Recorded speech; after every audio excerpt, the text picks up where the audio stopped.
I was enamored by last year's Motorola Razr Plus 2023 mainly because it did the unthinkable by dethroning Samsung's flip phone and earning the status of the best foldable phone around.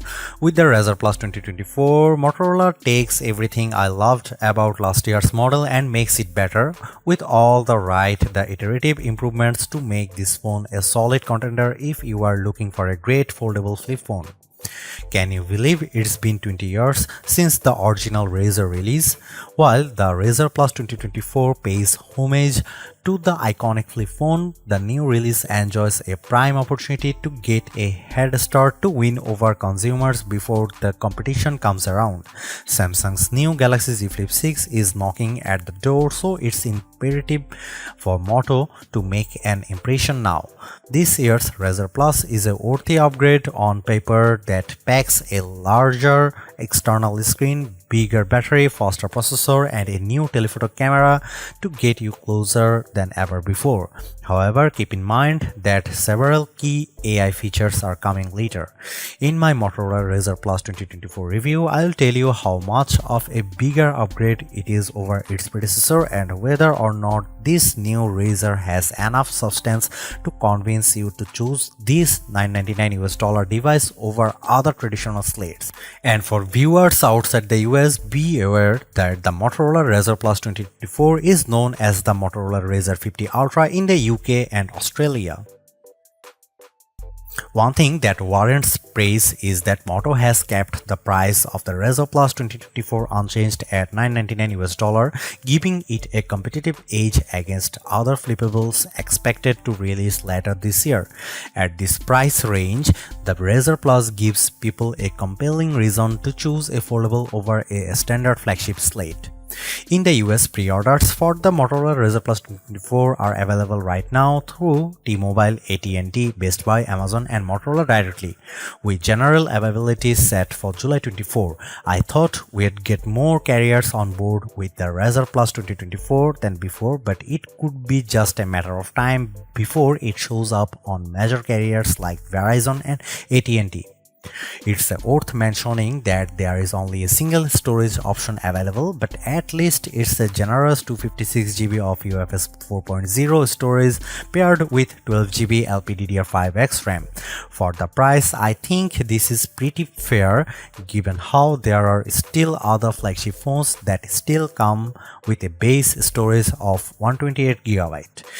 In Australia, the phone will go by the name Motorola Razr 50 Ultra. It's available for pre-order now until July 16 at JB, Hi-Fi, Harvey Norman, Officeworks, The Good Guys, Mobile City, Amazon, and Motorola's online store. Side by side, it's almost hard to tell the differences Motorola has done with the design of the Razr Plus 2024, but the improvements are noteworthy. Style is yet again the foundation of the Razr's identity, allowing it to stand apart from every other phone you see in the real world. I really love how gentle the Razr Plus feels thanks to its contoured edges, the grippy feel of its soft vegan leather, and all of the striking colors it's available in.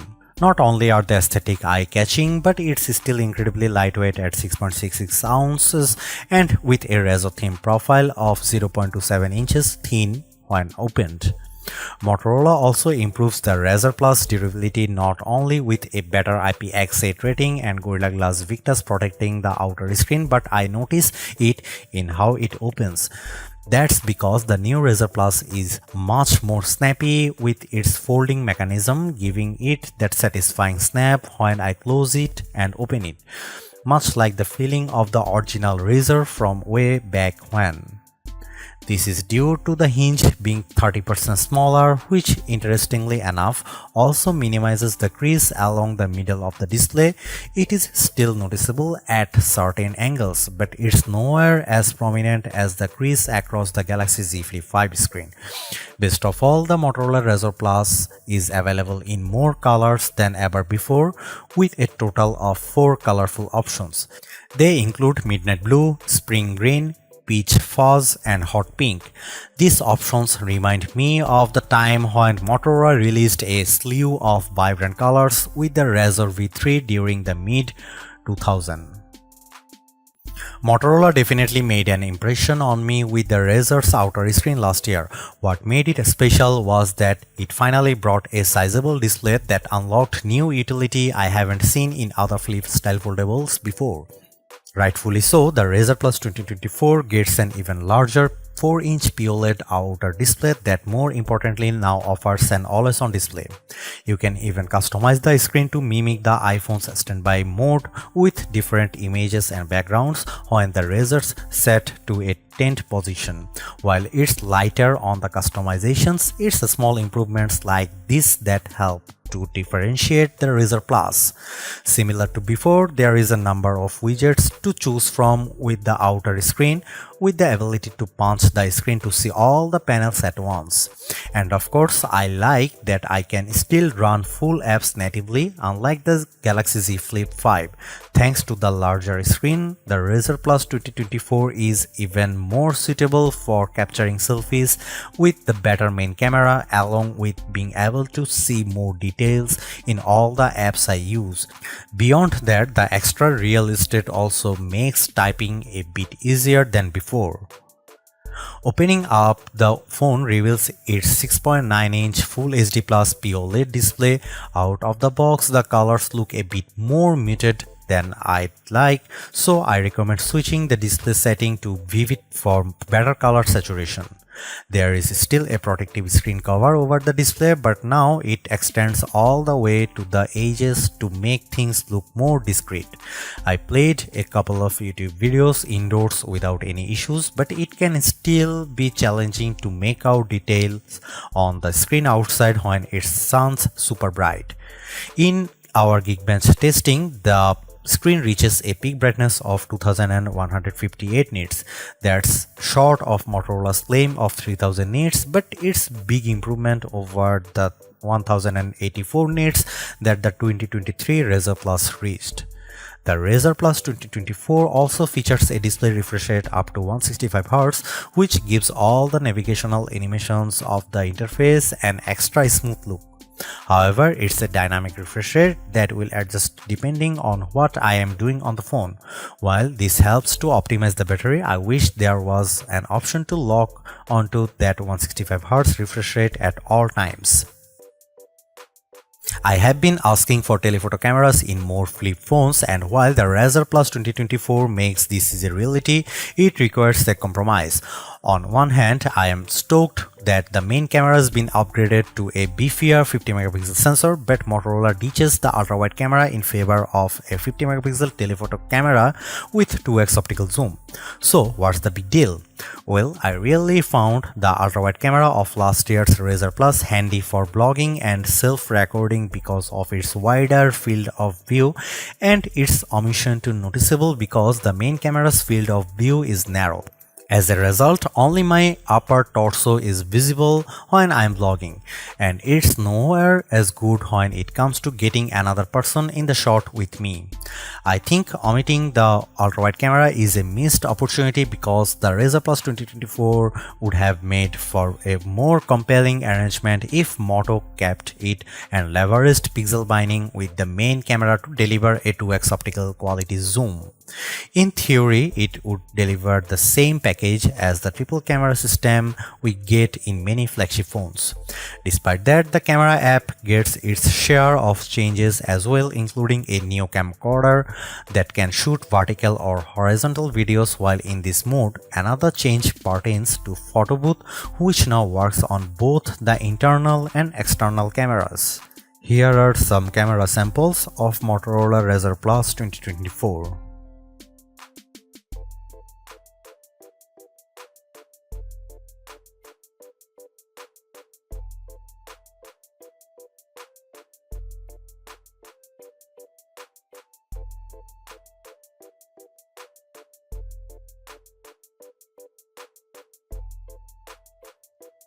Rather than employing a previous generation chipset, the Razr Plus 2024 leans on the new Snapdragon 8s Gen 3 SoC for its muscle power. This chipset is often classified as a lower cost version of the Snapdragon 8 Gen 3 that powers most of today's flagships.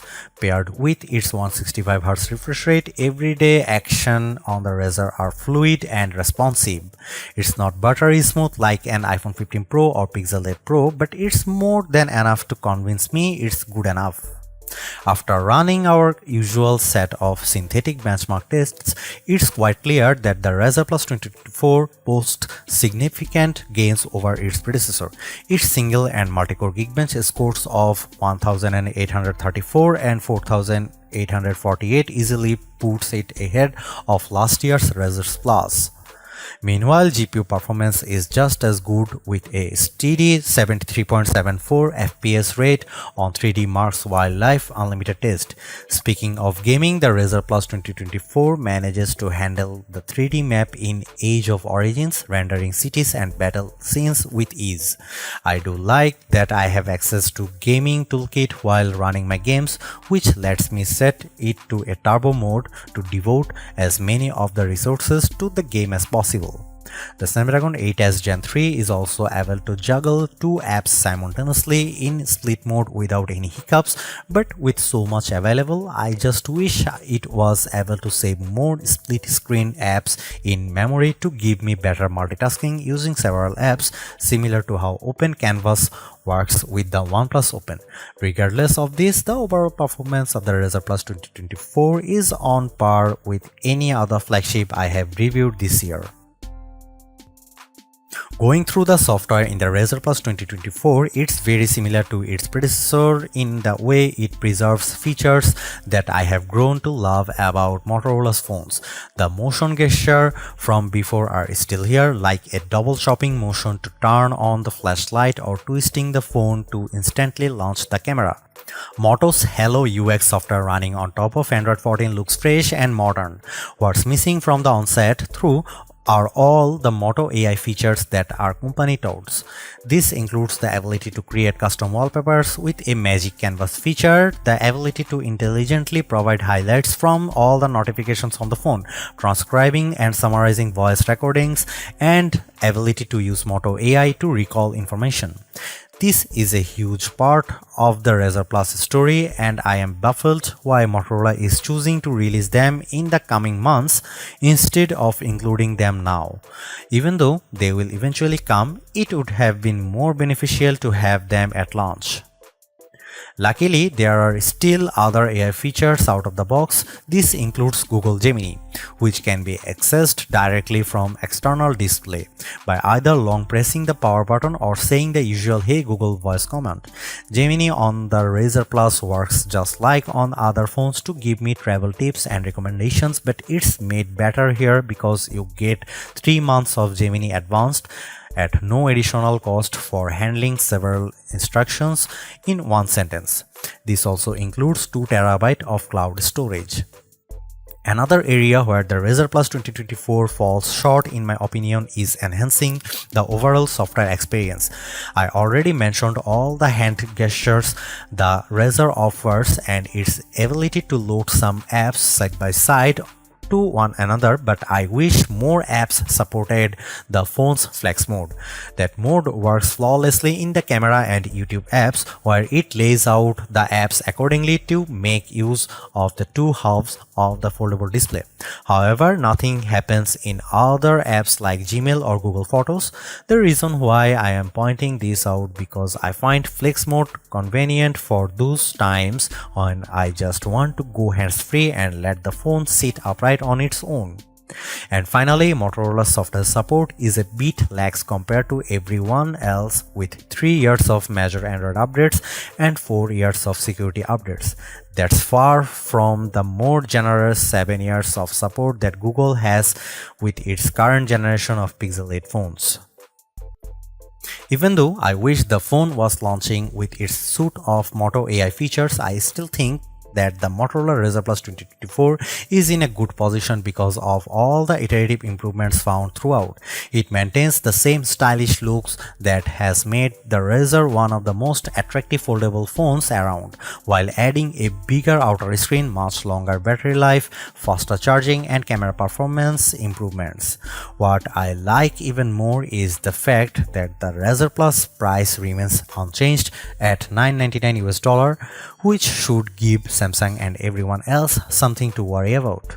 The only disappointment I have is Motorola choosing to ditch the ultra-wide camera in favor of a dedicated telephoto lens, more so when the main camera's full resolution snapshots rival the quality of the optical zoom lens. Apart from that, the Razr Plus 2024 is a delightful flip foldable that's worth a look without much compromise in its package.